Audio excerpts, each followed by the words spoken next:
Hello, I'm Sebastian. Welcome to Nine Nar Trees podcast. Today, I will summarize and review the book, The Threat.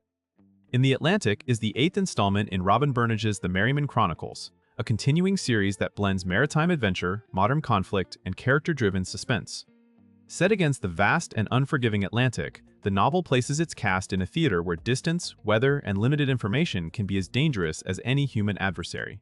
As the series progresses, Burnage deepens the ongoing arcs of recurring characters while delivering a self-contained crisis that keeps the pace taut and the stakes personal. Readers can expect operational detail, tense decision-making under pressure, and a strong sense of place shaped by open ocean isolation and the strategic importance of sea lanes. The book's appeal lies in how it frames threat, not only as an external opponent, but also as uncertainty, fatigue, and the hard choices demanded by duty. For fans of contemporary naval thrillers, it offers momentum, atmosphere, and continuity that rewards longtime followers. I will give you key takeaways from this book. Firstly, the Atlantic as a strategic battleground. A core theme is the Atlantic not merely as a backdrop, but as a contested space where geography drives tactics and consequences. The ocean's sheer scale creates long response times, imperfect visibility, and heavy reliance on intelligence that may arrive late or be incomplete. In that environment, small misjudgments can compound quickly, turning routine movements into urgent emergencies. The narrative attention to sea lanes, chokepoints, and patrol patterns highlights why the Atlantic remains central to security, commerce, and power projection. Even without focusing on a single technical system, the story emphasizes how modern threats can exploit distance and anonymity, using the ocean to mask intent and movement. This framing supports suspense because danger can be present without being immediately seen, and because teams must commit to decisions before certainty is available. The Atlantic setting also raises the cost of escalation, since any confrontation at sea risks collateral damage, diplomatic fallout, and loss of life far from immediate help. By grounding tension in real-world maritime constraints, the book makes the sense of threat feel persistent and credible, with the environment itself shaping every plan and response. Secondly, escalating threats and the logic of modern conflict. The book explores how contemporary conflict often unfolds through layered, ambiguous pressure rather than a single obvious attack. Threats in a maritime theater can blend surveillance, disruption, coercion, and opportunistic strikes, creating uncertainty about attribution and intent. This ambiguity forces protagonists to balance restraint with readiness, because reacting too hard can worsen the situation while reacting too softly can invite further aggression. The story's tension is amplified by the way risk travels through a chain of decisions, how intelligence is interpreted, how rules of engagement shape choices, and how competing priorities such as protecting people, safeguarding assets, and preventing wider escalation collide. In this kind of scenario, time becomes a weapon. Delays can be engineered, communications can be strained, and misinformation can steer attention away from what matters most. The result is a conflict logic where anticipating the next move is as important as responding to the current one. By presenting threat as dynamic and adaptive, the novel aligns with the realities of modern security challenges, where adversaries test boundaries and look for gaps.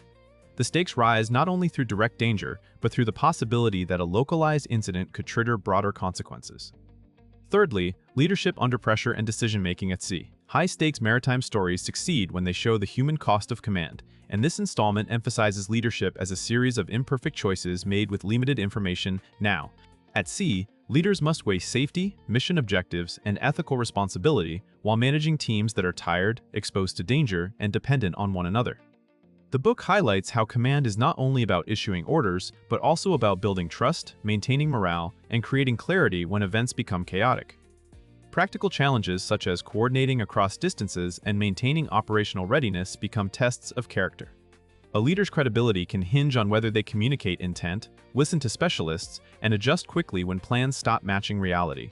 The tension in these situations often comes from trade-offs: move fast or move carefully, pursue the threat or protect the vulnerable, reveal capability or preserve it for later. The narrative also underlines that responsibility cannot be delegated away. When consequences unfold, the burden lands on the decision-makers, regardless of how constrained they were by time and uncertainty. By showing leadership as both tactical and emotional labor, the book adds depth to the action and makes the crisis feel earned rather than merely mechanical. Fourthly, team dynamics, loyalty, and series continuity. As the eighth entry in an ongoing chronicle, the book benefits from continuity, using established relationships to raise tension and meaning. In an ocean-bound crisis, teamwork is a survival factor, and the story emphasizes how competence, trust, and loyalty turn individuals into an effective unit.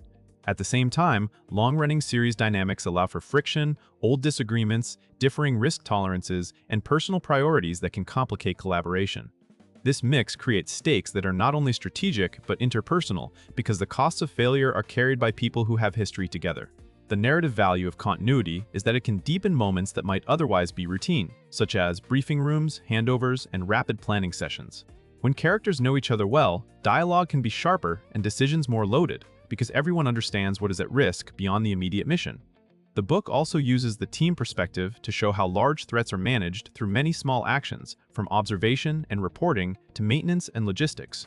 This layered view makes success feel collective rather than heroic in a single-person sense, reinforcing the realism of maritime operations and the emotional pull of camaraderie. Lastly, suspense craft, pacing, uncertainty, and the ocean's isolation. The story's suspense is shaped by isolation because the sea strips away easy backup and compresses characters into a confined, high-pressure environment. The Atlantic can feel empty, yet it is full of hidden movement, and that contradiction is ideal for thriller pacing. The book leverages uncertainty to sustain tension, incomplete situational awareness, shifting weather, and the challenge of distinguishing normal activity from hostile intent. In maritime scenarios, routine and crisis often sit side by side, and the narrative builds unease by turning small anomalies into potential indicators of something larger. Pacing benefits from the stop-start rhythm of operations, where bursts of urgency are followed by watchkeeping and waiting, giving readers time to anticipate what might go wrong next. This structure also supports character development, because quiet stretches allow reflection and planning, while sudden events reveal capability and temperament under strain. The ocean setting intensifies consequences because mistakes are harder to reverse and dangers propagate quickly, from mechanical failures to navigational hazards. By combining procedural momentum with environmental menace, the book delivers thriller energy while keeping the tension grounded in plausible constraints. The result is suspense that feels earned, not just manufactured, and that keeps attention focused on both the visible crisis and the unseen possibilities. In conclusion, the threat in the Atlantic will appeal most to readers who enjoy contemporary naval or maritime thrillers, especially those who like series fiction where relationships and experience accumulate across installments. It is also a strong fit for anyone drawn to stories about crisis management, leadership, and teamwork in high-consequence environments. The book can benefit a reader's life by sharpening appreciation for how complex decisions are made under uncertainty, and by showing the value of preparation, clear communication, and trust when pressure spikes. Even in fictional form, that perspective can translate into better thinking about risk, responsibility, and collaboration in everyday work and personal situations. Compared to many similar action-driven titles, this installment stands out through its emphasis on the Atlantic as an active strategic space and through the continuity of the Maritime Chronicles, which gives emotional weight to operational events. Rather than relying only on spectacle, it focuses on the interplay between environment, intelligence, and human judgment. For buyers weighing options in the maritime thriller category, the combination of series depth and open ocean suspense makes it a worthwhile purchase, particularly for readers who want both momentum and character-grounded stakes. If you would like to support Robin Burnage, you can buy the book through the Amazon link I've provided in the podcast description. After reading the book, please let me know what you think and share your thoughts. See you around.